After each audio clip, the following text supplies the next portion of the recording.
I know, I'm perfectly aware it's the 1st of April, April Fools, but what I will tell you is absolutely not a joke. Unfortunately, it's not a joke. Federico Gatti will be out 1 month. Federico Gatti will be out minimum 1 month. And now we need to think, what will Igor Tudor do with the defense? He needs to fix it, because there are 8 games to play. How many without Gatti? Question mark. Will he go towards a 4-man defense? Will he stick to the 3-man defense? Who are the players that could initially start in that 3-man defense? Who will he call from the next-gen team? We'll try to answer all these questions in today's video. And then the second topic of today will be John Elkann at the end of the video. What did he do and how important was he for that split between Juve and Thiago Motta? And what are already his plans for the future of Juve? So it's an important video. If you didn't yet, please put a maximum of like, because my mood is not there after the injury of Gatti, so maximum of like to bring back a smile on my face. Continue to subscribe if you didn't yet. Ciao Juventini of the world, my name is Giuseppe, welcome back on the channel. I tell you, usually on the 1st of April, if you go back in history, I always try to make these huge big thumbnails, titles that are totally no sense. Mbappé to Juve. Joking, of course. 1 time a year we can do it. Unfortunately, I had absolutely not the mood to do it. So I was looking for some positive news, and maybe one of the only positive news that I could find was the draw between Lazio and Torino. Grazie to the Granata, to our cousins that yesterday at the 82nd minute, well, they didn't give up. They found that draw. That's extremely important. We know it. We are playing against Roma on Sunday, 8:45 p.m. If Lazio won yesterday, they would have been at -1. You never know what can happen this weekend, because this Juve, at the moment, they didn't really convince against Genoa. What are they able to do with an entire week of Igor Tudor? Question mark. It's a lot of questions, so we don't know. Good to push them still at -3. Max that they can do next week or this weekend is going equalizing Juve and not going over, so that's good. Let's see, because we have still that game against Lazio in a few weeks. Now that we spoke about that, let's go towards the big topic of today. Federico Gatti out 1 month. Yesterday he put a beautiful message on Instagram saying that yes, indeed, they did the test and he will be out. This will not knock him down. He will try to stay as close as possible to his teammates. Yesterday, beautiful message also from Pinamonti on Instagram. He was not obliged to do it, writing he was extremely sad and disappointed, of course, sad for the injury of Gatti, wishing him to come back as soon as possible and being healthy again. So beautiful message from Pinamonti that was, again, not obliged to do it. Federico Gatti backstage story. On Sunday, when they were at home, no test for him. He went back on Monday, so yesterday, and actually went to the training session where he was feeling a lot of pain, and actually they put him in the J Medical from behind, so not from the front door, where indeed they were praying, hoping it was nothing serious, and then they discovered that micro fracture to the fibula, to the perrone. Disaster, because he will be out minimum 1 month. When I'm saying minimum, is because some rumors are saying that he will not even be able to train, to walk on it for 1 month, and then from that moment on, resuming training sessions. So how many games will he miss? I don't know. When I'm telling that I'm not in the mood, absolutely not in the mood of the 1st of April Fools and whatever, it's because it's not the first one. You know what has been really a joke? The fact that this season has been extremely doomed with all our center backs or players from the defense, because all of them, it looks like 1 per game are injured. I said it yesterday, 2 days ago. That's something that didn't change between Thiago Motta and Igor Tudor. It started all on the 2nd of October, probably the turnaround of that season, the doomed day, the day that jinxed it, the 2nd of October, that beautiful win against Leipzig. Bremer out for the remaining part of the season. It continues on 12th of November with Cabal, season out for the player that was starting actually to do extremely well. Cambiaso, it's already the 3rd stop. The first time it was in December, 3 games that he missed. Then on the end of January, do you remember, with the voices of Mercato, etc., 4 games that he missed, and now it's already 1 game that he missed. He's training together with Douglas Luiz. Yesterday they trained again in an isolated way, but they are quite confident to have them at least on the bench against Roma. Kalulu, you remember, 29th of January. Also him, 7 games missed for one of the good signings of Cristiano Giuntoli. Savona with a lot of pubalgia. 1 game missed in November, then 4 games missed since the 22nd of February. Also for him, disaster. We know it. We blamed him at a certain moment when he was playing on the left. I can tell you that still today, still suffering from pubalgia. Renato Vega, another one, 3 games missed. And even Jonas Rui. So all the defenders injured, which is a total disaster. Even more for Federico Gatti, the player that played 40 games, if you are looking at all the competitions. 40 games, 3,204 minutes, we said it. He cannot be blamed for any mistake in the defense because it's a player that is playing game after game after game without resting. And I'm surprised that actually the injury is coming now. I was thinking probably would have come with a muscular injury because of the fatigue, muscle fatigue or whatever earlier, because he was really playing game in, game out. He didn't come from that. So just to tell you that it's not an injury prone player, but it came from a knock of Pinamonti. Gatti out, had to happen. And he was probably the only one that was still not injured. So how can Tudor fix the defense? First, we go with the logical one, the easy one, continuing with the defense that we saw against Genoa after Gatti went out. Means Kalulu on the right side, Vega, Renato in the middle, and Lloyd Kelly on the left. Three-man defense with these three players. Do we need to speak a lot about it? No, because actually we saw them already playing with Tudor. Tudor has been extremely impressed, by the way, by Pierre Kalulu. A choice that he made, technical choice to not put him in. And then he realized when he watched him playing, Mamma mia, what a player. What a player. It will be difficult for me to keep him out of the defense. Then, of course, Federico Gatti's injury will make it actually a bit more simple to play with Kalulu because now it's not a choice. Now he will be obliged. Another possibility will be Kalulu in the center of the defense, with Renato Vega a bit more on the left and Savona on the right. This is one that I don't believe that much in today. Not because of Savona, because Savona played last year the entire season in that three-man defense in that position, so he's able to do it. Kalulu in the middle, yes, he could possibly do it. We already saw him playing in that four-man defense there in the middle, so why not, even if I prefer him in a three-man defense a bit more on the right. Renato Vega on the left. Look, I am not 100% confident that this one will be the one, especially because Savona with pubalgia, with that growing pain. Not sure if that would be ideal, but it's an option that could be tested. You never know. If Kelly is not doing well, if you need Savona, if Savona is coming back, let's see.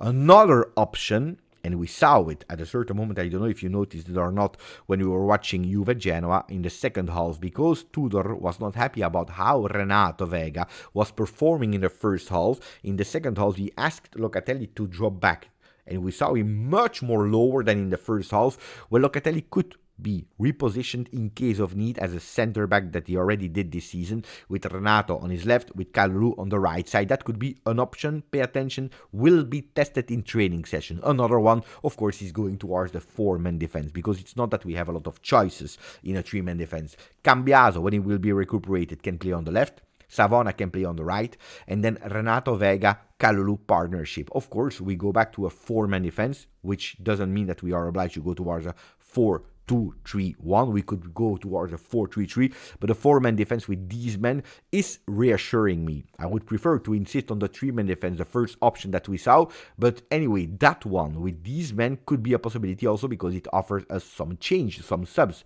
from the bench. Rui as a left back, Alberto Costa, that is still our player. I know we are not mentioning him, we are not speaking about him, but it is our player on the right side, and Kelly could be a sub there. Then we said it also, there are some possibilities to have some youngsters, some next-gen players. Yesterday, a lot of people were speaking about, hey, Tudor already called some next-gen player. Look, it's kind of a fake news. No, it's not a fake news. He called them. He really called 5 players from the next-gen, but it's not because of the injury of Gatti. First of all, because he didn't know that Gatti would have been a serious injury, because the intention was to go to the training session, and then also because last week we already saw some next-gen players training with Igor Tudor, like for example Adzic, Pietrelli, etc., etc. So he's actually rotating 5 players at the time so that he can also see them from close. What are the potential of these players? Can we count on them immediately, maybe for the Club World Cup, in case we are not really fast with the Mercato and some players are leaving? Yesterday we saw Gilpucce, Mancini, Afenajan, 3 players from the next gen, but also 2 players from the Primavera, Merola and Bufandar. Bufandar, that is a center back. Merola is playing a bit more up offensively, like Afenajan, like Mancini. So the 2 defenders that were brought back were Gilpucce and Bufandar. Let's see. I don't believe that it was just to replace, to have them, but you never know. If he's impressed, if really in case of needs, he could call one of these defenders. But at the moment, for the people that heard that Igor called next-gen players to have them in the first team because of Gatti, at the moment it's not true. Now we go towards the second topic of the video. John Elkann. On Corriere dello Sport you see it. Elkann pilota la Juve. Elkann is piloting the pilot, the pilot Juve, referring also to the Formula 1, the pilot of the car. Is piloting Juve. Why are they saying that? Because of a lot of things. The first one is that he has been extremely decisive in sacking Thiago Motta, in taking the decision of Thiago Motta. We spoke a lot about him putting 15 million and being ready to go up to 110 million euro capital increase. We are always looking at John Elkann like a wallet, a walking wallet, but it's much more than that. At least John Elkann, he realized that the moment was not okay. After Fiorentina, after Atalanta, he didn't want to continue to have another disaster on Genoa. It's not about money, it's about pride. It's maybe the first real time that it is his Juve, even if it's not president, because he has chosen Cristiano Giuntoli. We remember last year that letter to the shareholders. Together, they agreed on Thiago Motta, project of a new Juve that he saw really collapsing, failing, and he said, stop, basta, it's not working. Makes no sense to insist. We need immediate action because the things are not going well. We must go immediately with a solution, and in case of need, I already put 15 million euros so that we don't even speak about it. The damages, the financial damages has been covered. Now I'm ready to do up to, but give your best. Him going into the locker room after the game, Juve Genoa, to speak with Tudor, to speak with the players. Him meeting with Giuntoli, with Scanavino, is starting to act a bit more on the foreground, especially in that moment, which is extremely important. So John Elkann that said, okay, I trusted some men, they didn't do well. Now I come. I take my accountability, my responsibility. I think that it's easy when you are president like Andrea Agnelli to act day by day because you are every day there in La Continassa. You are managing it in first person, in point of view number one. As an owner, you have a distance. You give trust to men that are doing some work, but then he did the right choice. When he saw that it was not working, he did it. Now, John Elkann, good decision, not good decision. Could he have stepped a bit earlier or not? We don't know. But the voices are that now John Elkann is already thinking about changing some things and doing probably things that were not done the seasons before. Bringing back Juventinità in Juve. Something that is extremely important. I don't know about Platini, about Del Piero, about Chiellini. I have no names at the moment, but we know it. The end of the 3 years of the presidency of the managers will be over. We know it. A management made of lawyers, accountants, etc., will be over. And the idea of John is already to start putting again some Juventinità. Let's see who. Let's see in what position. Let's see when. One thing is sure, you are not obliged to start a new season. You can do it like that whenever you want. But that's the intention of John Elkann. And of course, now Tuttosport and all the other papers are speaking about Antonio Conte. That could be another one chosen by John Elkann, even if Gazzetta dello Sport is insisting on a possible dream of Juve, of John Elkann. That would be Zinedine Zidane. The relation between John Elkann and Zinedine Zidane is great. Now, it's a dream. It's not a reality at the moment. Antonio Conte is much more a reality than Zinedine. Antonio Conte coming back to Juve, we know it in the past, he had some problems with Andrea Agnelli, even since then they made a lot of peace. Well, Antonio Conte, after the words of Giovanni Manna before the game, who said, we hope to continue with him. And the words of Antonio Conte after the game that said, my future is now. The 8 remaining games after winning against Milan. Well, these words, they are shaking. They are shaking the world of Napoli. They are scared to lose the coach Conte. That could possibly go to Milan with Paratici. That could possibly go to Juve if Tudor is not reconfirmed. Curious. I'm really curious. I can guarantee you already one thing today. This summer will be funny. Not only because there is the Club World Cup, but a wait for some changes in players, defense, midfield, strikers. Let's see if we continue with Tudor or not. Let's see. What about the changes?